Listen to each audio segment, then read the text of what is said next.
voltando aqui, estamos de volta, né? Bom, vamos lá. A gente estava entendendo, né?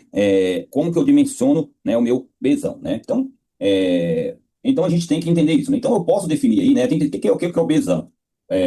Bzão é nada mais, nada menos, né, que o Banff, né? A quantidade de Banff que você aloca para cada usuário, né? Então, hoje, né, se eu pegar um banco móvel aí do DataSuite, que tem a média de 100 usuários, normalmente tem um valor ali de 200 mil, né? Por que que eu, André, mas eu posso jogar 400 mil, 500 mil, 600 mil? Pessoal, não faz sentido eu ficar, né, jogando o Bzão lá de torta à direita, por quê? Porque você não está usando, eu tô alocando memória, né, que não vai ser utilizada. Então, eu tenho que pensar o seguinte, né, eu tenho que alocar isso daqui em kbytes, né, eu estou alocando em kbytes.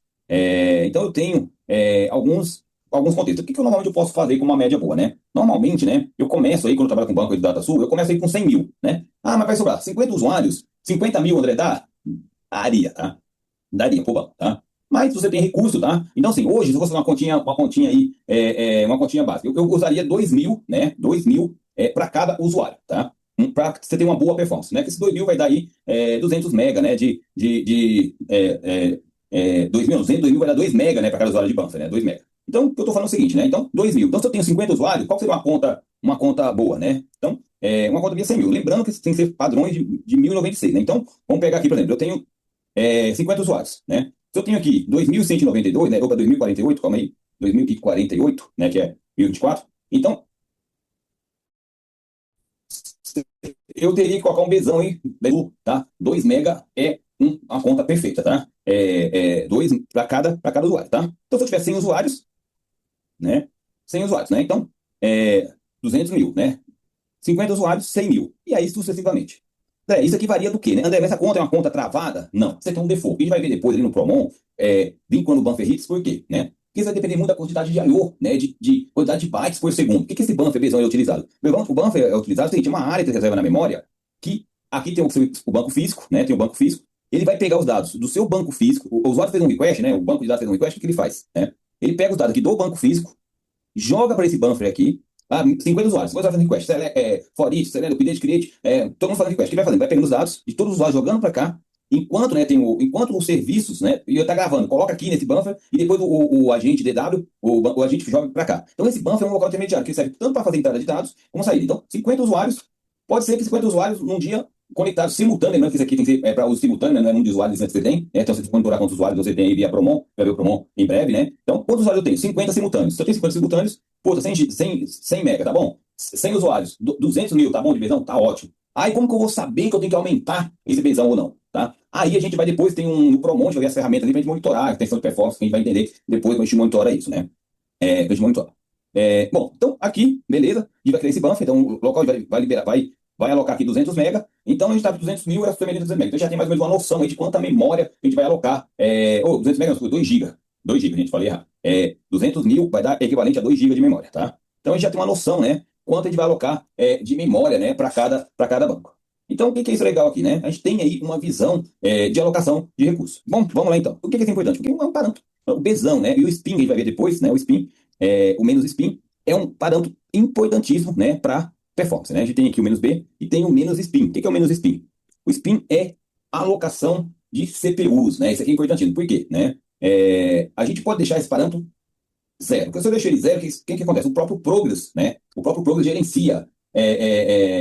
gerencia o uso do semáforo do processador, né? Quando ele está processador, né? Ele tem uma fila, né? Processador. E aí você está falando assim, eu estou alocando, né? Boa parte do meu processador para esse banco de dados aqui, né? Para esse banco de dados.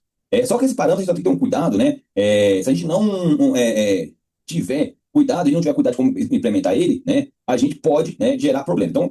Então, você tem um default aqui que é 6 mil por CPUs, né? 6 mil por CPUs. Então, normalmente você tem 12, 5 cores, tem que fazer legal, 5 cores. Então, eu vou falar aqui, né?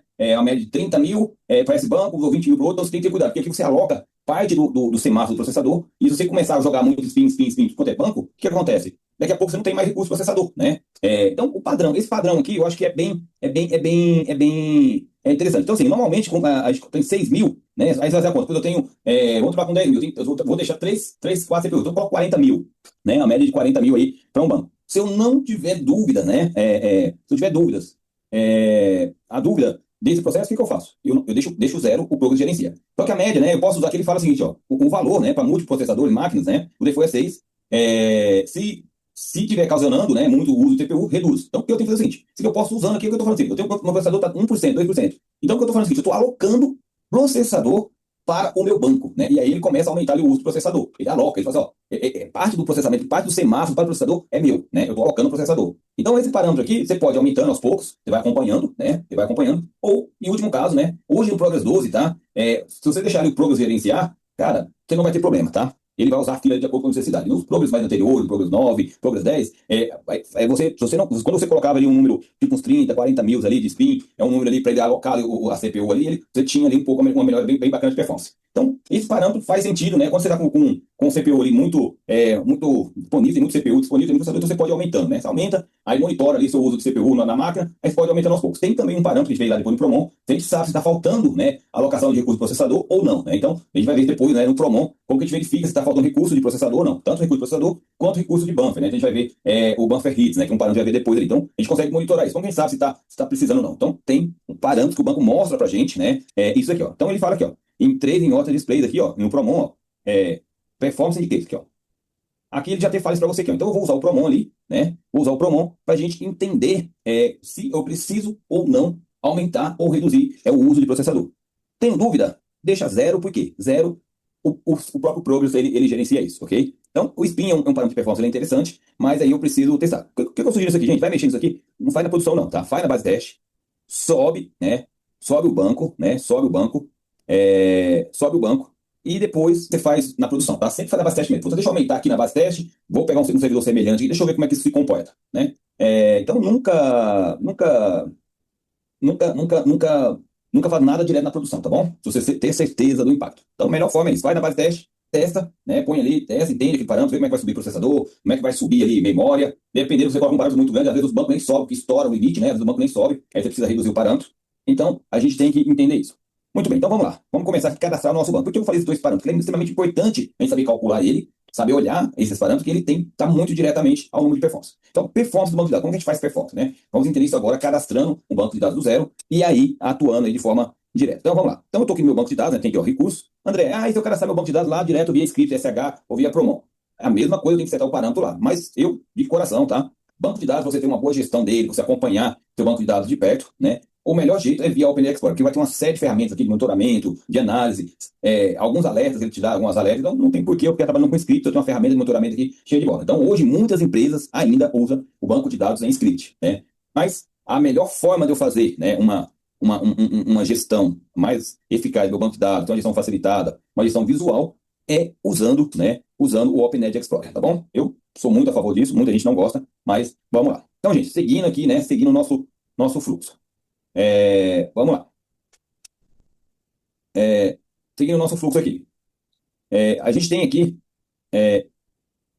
o restante aqui, ó. Então, eu vou criar um novo banco, né? Se eu já tenho um banco, né, criado, eu posso vir aqui e editar, né? Eu posso vir aqui no Foundation, posso vir aqui e configurando, né, usando o Open Edge Explorer, tá bom? Eu sou muito a favor disso, muita gente não gosta, mas vamos lá. Então, gente, seguindo aqui, né, seguindo o nosso fluxo. Vamos lá. Seguindo o nosso fluxo aqui. A gente tem aqui o restante aqui, ó. Então, eu vou criar um novo banco, né? Se eu já tenho um banco, né, criado, eu posso vir aqui e editar, né? Eu posso vir aqui no Foundation, posso vir aqui e vir aqui Configuration, né? Configuration e acessar as configurações para a gente editar as configurações. Então, a gente vai criar um banco de dados do zero agora, né? Vai voltar aqui em Research e vamos criar um banco de dados do zero, que é aquele banco que a gente acabou de criar. Ó, a gente vai criar Research, ó, New, ó, Database. Simples assim. Então, o admin access eu não mudo, né? Database display name, como ele mostra lá. Então, isso aqui vai ter nossa parte chamada Inova, que a gente acabou de criar. Se tivesse aí uma empresa, a EMP1, EMP2, colocaria aí o nome do banco de dados, né? Ou a instância, né? TOTOS, 8080, porque às vezes você tem mais de um ambiente no mesmo banco de dados, então normalmente você tem qualquer instância, nova é da 8080, às vezes, né? Às vezes 8180, às vezes por questão de licenciamento, as empresas, né, têm o mesmo servidor. Você tem a base de produção, você tem o banco teste, tem o banco homologação, então é bom você referenciar aí de qual ambiente, se é ambiente de produção, se é ambiente homologue, justamente quando você junta, né? É o mesmo banco de dados no mesmo servidor. Ok? Banco de dados homologue e prod. Bom, aqui o caminho do banco de dados, né? O caminho do banco de dados é basicamente onde está fisicamente o banco, né? Então, basicamente, aqui no nosso banco DB2, a gente vai pegar aqui o banco, o banco Inova, né? Então, tá aqui, nosso banco. Deixa eu pegar ele aqui, ó, nosso banco Inova. Vou pegar aqui o caminho, ó. Vou pegar o caminho, vou vir aqui, porque eu copiei, para não ter como errar, tá, pessoal? Então, aqui é inova.db. tá? Depois ele vai tirar o DB. Database port, gente, isso aqui é importantíssimo. O que são database port, né? Toda vez, né, a gente conecta um PF, né? A gente conecta um serviço, a gente tem cada porta, cada banco, né? Eu tenho uma faixa de portas, né? Qual que é a faixa, né? Lá no meu PF, né? No meu PF, eu tenho que definir, eu tenho que definir a porta, né? Qual que é a porta do meu banco, né? Então, aqui no meu PF eu tenho -S. O que é o S? O S é o port, né? Então, veja que eu tenho uma faixa de portas aqui, ó. 25.622. Então, normalmente, né, se eu tenho um ambiente ali, um ambiente teste, um ambiente homolog, um ambiente dev, né, que as portas dos bancos ficam padrão. Então, todos os bancos do Prod começam com 25. As portas do banco homolog com 30. As portas do banco dev com 50. Né? Então, é sempre importante que a gente use range de porta diferente para cada ambiente, ainda mais quando roda o mesmo servidor. Então, beleza, né? Então, tá com 25.622, vou criar 25.625, tá? Não está em uso. Então, se tiver em uso, a gente vai descobrir, né? A gente poderia usar alguma ferramenta aqui de NetStart, alguma ferramenta para descobrir se a porta tem uso. Normalmente essas portas não estão. 25.625. Qual que é a minha porta? Parameter file name. O parameter file eu poderia especificar um PF aqui para o meu banco de dados, né? Com algumas questões, esse comando não precisa, tá? A gente não precisa desse comando, que é para explicar um PF adicional aqui para o meu banco de dados. Aqui, esse aqui é importante, né? Se você trabalha aí com aplicações Java, com aplicações conexões Java, você poderia ter um banco, né? Com a configuração somente SQL, né? Ou BUF, né? Que no caso são os dois, né? Então a gente vai trabalhar com o BUF, né? Que suporta tanto conexões 4GL quanto conexões SQL, que aí suporta a parte de JDBC, JDBC, e aí dá suporte aí para você fazer um select, um update, usando o SQL também. Então, vamos usar aqui como BUF. Por enquanto, precisa, ó, aqui é importante, ó, Auto Start Database Broker. Isso aqui é só para o seu banco, né? Subir de forma automática. Aqui, outra coisa importante, né? O Watchdog, o que é o Watchdog? Esse agente aqui ele é importantíssimo. Agora, no Progress Novo, ele já vem marcado. Muitas pessoas, esse aqui é um agente que chama Watch, de assistir. Ele monitora seu banco de dados, se seu banco de dados não crashar. Todo e qualquer problema que tiver no seu banco de dados, se tiver alguma coisa, vai derrubar e vai crashar seu banco de dados, o que ele faz? Ele pega isso, loga, ele tenta corrigir, se ele não conseguir corrigir, ele derruba o banco. Mas ele não deixa o seu banco de dados crashar. Então, esse agente aqui, ele é importantíssimo. O que a gente vê? Tem muita empresa que às vezes está usando o script, né? Está usando um script, e no script não tem esse agente. Gente, isso é importante, tá? Porque se você não tem esse script, o que vai acontecer? Seu banco está desprotegido, tá? Seu banco está protegido. Vamos prosseguir aqui, ó.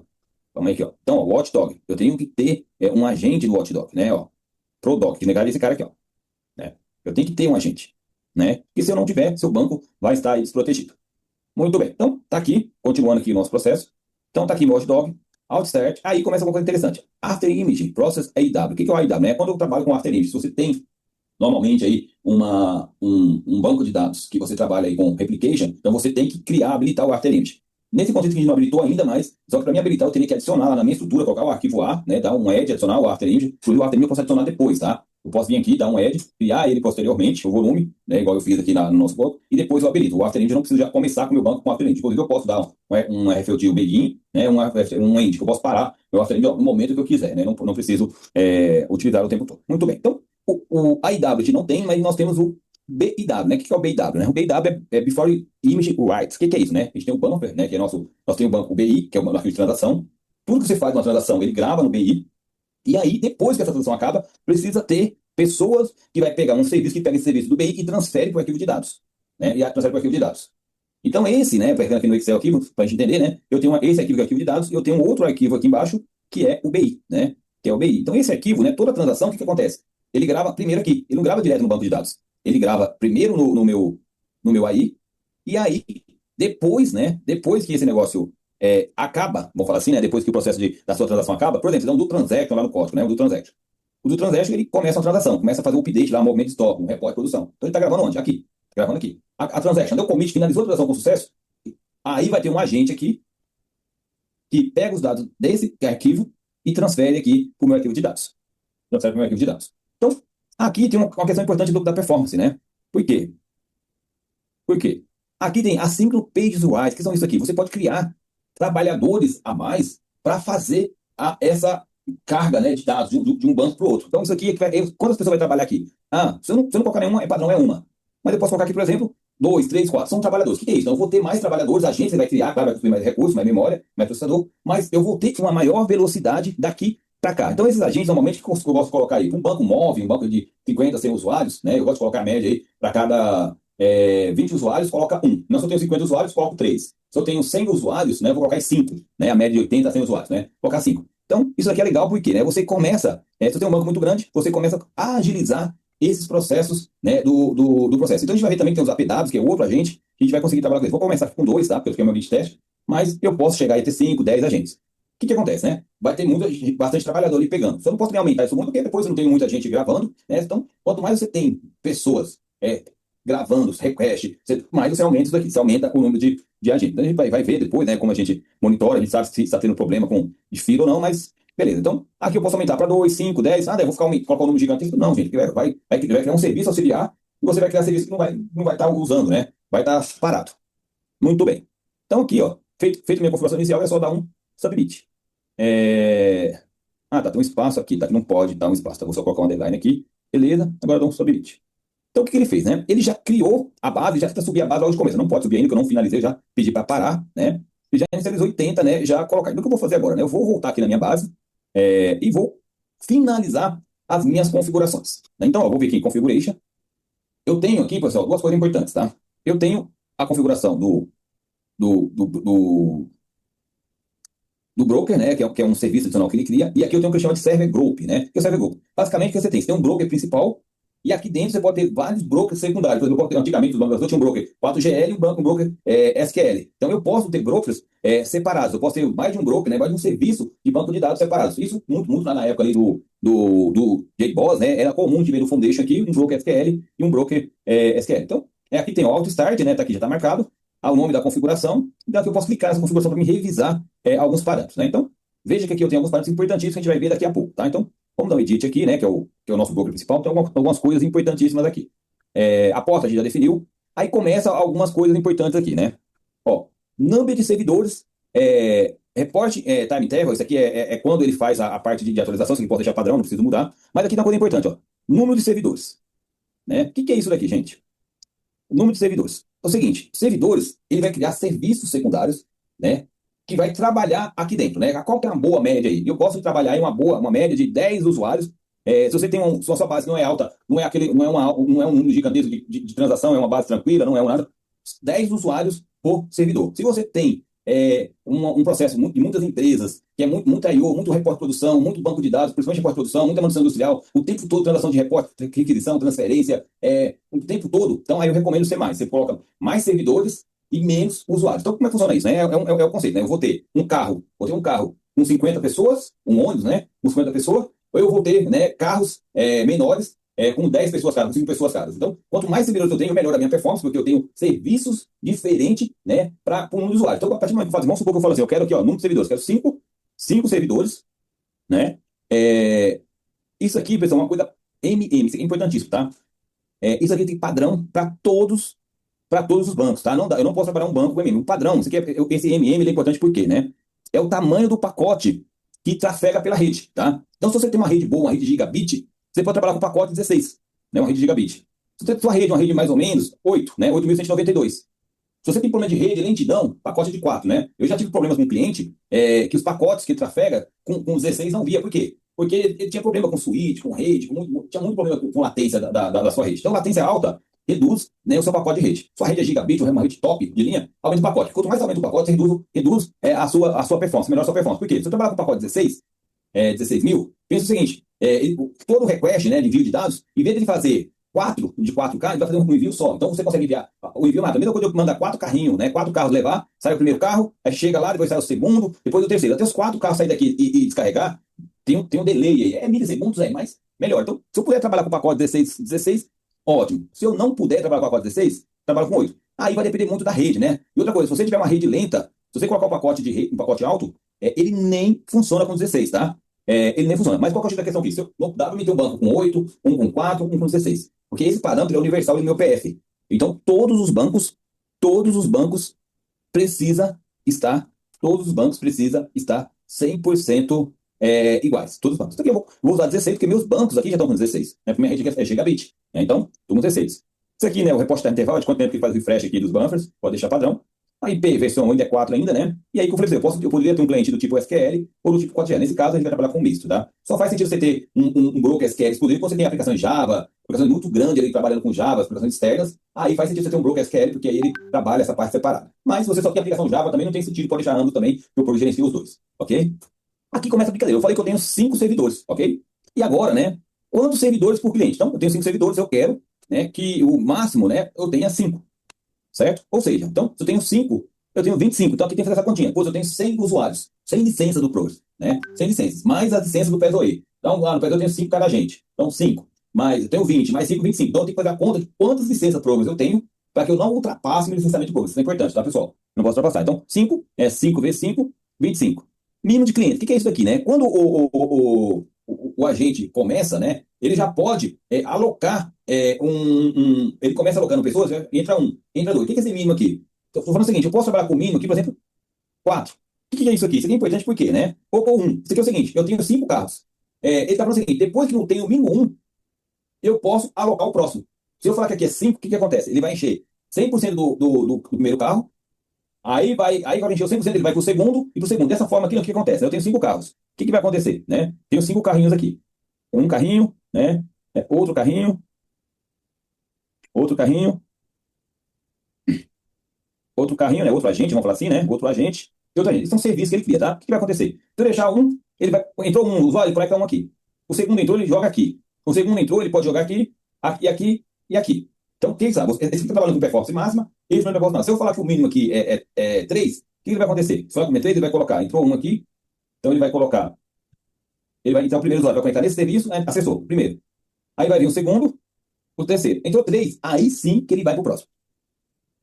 Beleza? Então, é um conceito bacana, né? Que a gente não entende, a gente faz isso, a gente vê, a gente não entende, mas aqui dá uma boa perspectiva pra gente, por que a gente coloca esse parâmetro aqui, ó. Então, 5, aqui 1. Isso aqui é importante, né? Então, gente, no máximo, tá? No máximo, eu recomendo aí 10 clientes por servidores, tá? Eu gosto de trabalhar com 5, tá? Ah, mas vai aumentar o uso de memória, o uso de processador. Vai, não tem problema, tá? Não tem problema. Memória e processador, isso é barato, né? Barato. Então, 5 eu acho um número bom. Então, se eu tenho 100 usuários, eu tenho que ter 20 servidores, né? 100 usuários. Se eu tenho 110 usuários, 21, e aí você vai fazendo a conta, né? De acordo com o número de usuários que você tem.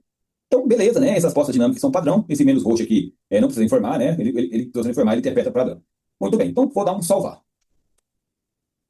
Pessoal, se tiver dúvida, vai colocando aí no chat, tá? Se tiver alguma dúvida, coloca aí, tá bom? Muito bem, então meu server, né? Meu servidor aqui, meu server group aqui, eu posso ter aqui como eu falei, posso ter um servidor SQL, posso ter um 4GL, ou posso ter um único, tá vendo? Tem a opção que dá um create, né? Se eu quiser criar um outro, né? Um SQL exclusivo, eu posso criar. Mas, normalmente agora, né? Você vai trabalhar aí 100% com brokers 4GL. Lembrando, né? Que se eu criar SQL e um broker 4GL, minhas licenças têm que ser divididas por dois. Tem que ter licença para os dois brokers, ok? A licença não são compartilhadas, não. Então, se eu criei um broker com 20 usuários, eu tenho que criar outro broker com mais 20, então eu tenho que ter 40 licenças, tá bom? Então, mas hoje, com o DataSul, tá? Com o ambiente de DataSul, não faz sentido ter que criar brokers SQL mais. 100% dos brokers é 4GL. Muito bem, então já configurei aqui ó, minhas configurações de servidores, né? Então, eu sei que vão ser 25 usuários, por quê? São 5 usuários máximos por 5 servidores. Então, isso aqui é importante. Por quê? Né? Isso aqui tem que ser pensando assim, um PSOE, gente. A gente vai ter hoje rodando o PSOE, que tem 5 licenças, vai ter o PSOE da empresa 1, da empresa 2, então, tudo o PSOE também consome licença. Então, esse número de conexões do PSOE tem que ser contado aqui, né, esse número de conexões, tá? Isso é importante. Muito bem. Então, aqui fizemos isso. Agora começa a questão aí que entra algumas questões rápidas, né, de performance, né? Agora começa a brincadeira. Bom, aqui, Bzão. Bzão, como eu falei, 2.000 para cada usuário. A gente está trabalhando aqui com 25 usuários, então quanto seria meu Bzão aqui? Então, igual, né? 25 vezes, né? 2.096, tá? Então, beleza. André, precisa mais que isso? Não. Ó, então, vou colocar 52.400. Para 25 usuários, tá ótimo? Ótimo, tá? 50 usuários, 100 mil. Aí faz a continha aqui, né? Para 100 usuários, você vai aumentando proporcionalmente. Ah, mas estou com memória sobrando, eu quero aumentar isso aqui um pouco a mais. Aí não tem problema, tá? Vou dobrar isso aqui. Pode ter problema, né? Vai ficar lá alocada a memória, não vai usar, mas se uma hora precisar, né? Se eu quiser colocar aí uma taxa de segurança, eu posso colocar. Então, beleza, né? Vou colocar aqui. Vou colocar aqui, no meu caso, que minha conta foi 52.400, né? 52.400. Deixa eu salvar isso aqui. Deixa eu salvar isso aqui para não perder. Vou pegar, deixa eu colocar aqui dentro. Colocar aqui dentro, vou chamar aqui de. Beleza. Deixa, beleza. Então tá aqui, ó. Então, 52.400. E se eu tiver 20 usuários, tá, gente? Se eu tiver menos, simultâneo, não preciso nem de isso, tá? Nem isso. Como diz, né? Se eu tiver memória sobrando, tô com memória sobrando. Vou, vou aumentar isso aqui e deixar aqui, não tem problema. Esse aqui é interessante, muita gente não usa, o B2. Esse buffer aqui é legal, alternativo, porque ele cria um buffer alternativo de write, né? Ele separa o buffer. Então, você tem que ter um pouco mais de performance. Então, se você quer ganhar performance, é interessante, né? Você colocar esse buffer, esse B2 aqui. Então, o B2 é semelhante ao Bzão. Então, normalmente a gente coloca metade do Bzão. Se 52.000, eu posso colocar aqui 25.000. tá? Não precisa ser um número 25 mil. Para que é esse buffer, né? Então ele vai usar com a questão de performance, né? Um pool, um buffer, um pool, para ele, gerenciar ali a parte do write do banco de dados. Então é sempre bom, né? A Progress criou isso a partir do Progress 10, então sempre bom eu ter o B2. Esse menos hash, né? O menos hash é hash table entries. O que é o hash table entry, né? O hash table entries é um espaço que ele libera para fazer um catálogo das tabelas, né, em memória. Então, isso aqui eu posso deixar default, né? Não lembro, deixa eu ver qual que é o valor default. Deixa eu ver aqui, eu não lembro de cabeça, né? Vou colocar aqui o menos hash, né? Ó, isso é importante, eu tenho um parâmetro, eu tenho dúvida com ele. Olha a recomendação, ó. Ó, de table drive, ó, for buffer pool. Então, assim, o que que ele tá falando assim, né? Isso aqui é o seguinte, né? É a quantidade de tabelas que eu habilito, né? Para ele colocar no buffer, né? Quem é o buffer? Ele tem um limite de tabelas, né? Se eu não coloco nada, quem que vai gerenciar? O Progress, né? O Progress vai gerenciar isso. Mas o que ele está falando aqui, ó, aproximadamente, ó, um quarto do Bzão value. Por quê? Aí a quantidade de tabelas que ele coloca na memória ao mesmo tempo. André, mas você está falando então que o Progress pode ter um limite se eu não informar, vai chegar, se eu colocar na memória 50 tabelas, um for each gigante, ele pode crashar? Pode. Ele pode, não, crash, vai dar uma mensagem para você que para incrementar o menos hash, né? O comando ele incrementa automático, né? Às vezes você não vê, mas lá no log vai estar assim, ó, menos hash no crazy, menos hash no crazy. Por quê? Você tinha um limite de tabelas ali que você poderia alocar na memória. Aí, porque assim, cada tabela que você aloca, ele cria um buffer. O usuário, né? O graph é um for each na tabela aí. Ele vai lá na memória, aloca um buffer na tabela aí. Nesse alternate buffer tool. Aí ele pega lá, ele tem um for each na tabela mouse to stock. Ele cria um espaço lá para a tabela mouse to stock. Então ele vai alocando, né, bytes para cada tabela que você acessa, né? Então, o que é legal isso? Então, essa dica aqui é muito boa. Um quarto, né, do menos B é muito bom. Então, se é um quarto, aí é só vir aqui seguir a recomendação, né? Então, se eu tenho aqui 52, um quarto disso daqui é mais ou menos 15 mil, né? Então, 15 mil, ok? E aí, se você tem aí 100 mil, né, aí tem que ser proporcional, ok? Esse buffer hash lacto, esse cara que você não precisa mexer, tá? Que é um fator de let, que ele faz a troca a verificação de uso do buffer, né? Então, isso aqui é padrão, não precisa mexer. Aqui é importante, tá? O elão, tá? O elão.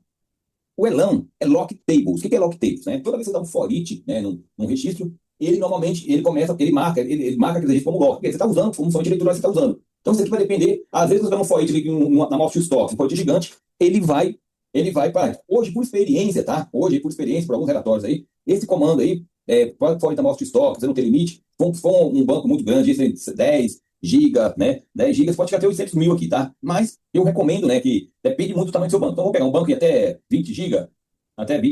Bom, começa aqui com 100 mil, 150 mil. Bancos acima de 20 gigas, o Banco MOB, falando do MOB, né? Pode falar aí com 300, 400, né? 500 a 300 mil. O Elão, normalmente, né, quando você tiver um programa, depende muito dos seus programas. Você tem um programa que faz um for each na tabela stock primeiro, inteira, né? Faz o for stock inteira. E a hora que chegar um momento, ele vai dar um estouro de Elão. Fala, ó, eu não consigo, porque eu não consigo fazer mais logo que porque eu cheguei no meu limite, né? A quantidade de memória que você. É o limite de logs que você habilita aqui para fazer log. É claro, isso automaticamente impacta aqui, né? Então, eu posso. Hoje, pela morte de estoque, seu banco é pequeno, 100 mil. Seu banco é um banco intermediário, 300 mil. Seu banco é um banco grande, aí já pode chegar em 600, 700, 800 mil. Por quê? Você pode ter for each gigantesco, né? Milhões de registros. Então, vamos começar aqui com 100 mil, ok? Normalmente, né, quando estourar isso aqui, você está dando um forte muito grande, seu programa vai dar uma mensagem. Né? Importante, tá? Isso aqui já tem que começar com um valor mais ou menos grande, isso aqui não tem problema. Posso começar já com 300 mil? Posso começar. Porque depois você não consegue mudar isso com o banco no ar. Se acontecer um programa que você está rodando, for it, de update na Most Stock, e ele deu um que estourou o elão, ele vai encerrar. Você só vai conseguir mudar isso daqui depois que você reiniciar o seu banco de dados. Então, hoje no Banco de DataSul pode começar com 300 mil, tá? Mas já vi casos aí de bancos maiores até ficar 700, 800 mil, tá bom? Dependendo algum que você vai fazer, algum for it, alguma implementação em massa. Tente, a gente não usa, né? O Tente é um conceito do banco de dados, né? De governança, de separar os bancos em pedaços, com gestão separada, né? Que cada pode dar permissão para o Tente, não vai usar o Tente agora, é um conceito bem mais avançado. E aqui começa o problema bastante, um problema bacana. Max usa, né? A gente colocou lá no nosso configurador anterior que era 25 users, né? 5 servidores por 5. Então aqui tem que ser reflexo dos meus brokers, né? Se eu tenho dois brokers, 25, 50, mas se eu tenho um broker só com 25, então aqui é 25 usuários. Essa parte de Tenant não precisa mexer, porque, igual eu falei, não tá, hoje o DataSul não usa Tenant, né? A gente não tem o conceito de Tenant, de ter gestão individual de áreas, né? Com gestão de Tenants, hoje não é o nosso foco. Então, máximo servidores, né? O máximo servidores é a mesma coisa. Lá eu tinha colocado 5, né? Então tem que ser o máximo que está lá, mesma coisa. Se eu tivesse lá dois brokers, né? Um broker com 5 e outro com 5, então aqui tem que ter a soma dos dois, tem que ser 10. Aqui, esse PP ele é interessante, tá? Ele é um fator de performance também, né? Por quê? Além de eu ter o buffer, né? O Bzão, o menos B, ele pode criar um buffer exclusivo para o usuário. Isso melhora muito a tua performance. Isso melhora muito a tua performance. Então, eu vou vir aqui, ó, consultar o meu parâmetro. Ó. Então, o máximo value é 64, tá vendo? O mínimo vale 1. Então, eu tô falando o seguinte, né? Ele pode criar um buffer, ele chama buffer somente leitura, né? Porque o usuário pode alternar, que é um buffer alternativo ali, que é um intermediário, né? Mais um buffer intermediário para cada usuário, né? Lembrando, né, que esse cara aqui, ele usa, né, os blocos do database do menos Bzão, né? Então, por que ele faz isso, né? Ele começa a isolar alguns blocos para transferir para o usuário. Então, se tem um usuário que está ali, que faz muita request, muita requisição, então ele vai ganhar um pouco de performance. Tem fechamento do médio, ganha um pouco de performance. Então, esse parâmetro é interessante, tá? Eu gosto de colocar aqui o máximo, tá? 64. Por quê? Você não tem problemas. Qualquer coisa você aumenta. Esse aqui é o nome de blocos, tá? Ele aumenta ali total, ele aumenta ali ele aumenta ali o Bzão. Então, André, mas eu aumentei isso aqui. Eu posso aumentar o Bzão? Pode aumentar o Bzão, não tem problema, né? Então, ó, de 1 a 64. É, então, o que eu estou falando aqui, né? Estou criando esse Bzão. Então, posso colocar o máximo? Posso colocar o máximo, né? André, mas faz sentido eu colocar o máximo? Faz, tá? Porque se você tem memória, a não sei se você não tem a memória, tá com tá com recurso no seu banco aí que está limitado, né? Algumas questões, aí você precisa melhorar aí a sua performance aí, você precisa melhorar a sua utilização de memória. Mas você pode deixar o 64 para o buffer máximo, que aí você tem máximo. Se você tiver máximo é 32, tá? Para que é isso, né? O usuário vai criar um buffer, ele vai pegar parte do buffer do Bzão ali e vai reservar para aquele usuário que está dando request. Ele pega parte e deixa para aquele cara. E automaticamente otimiza um pouco da performance também, ok?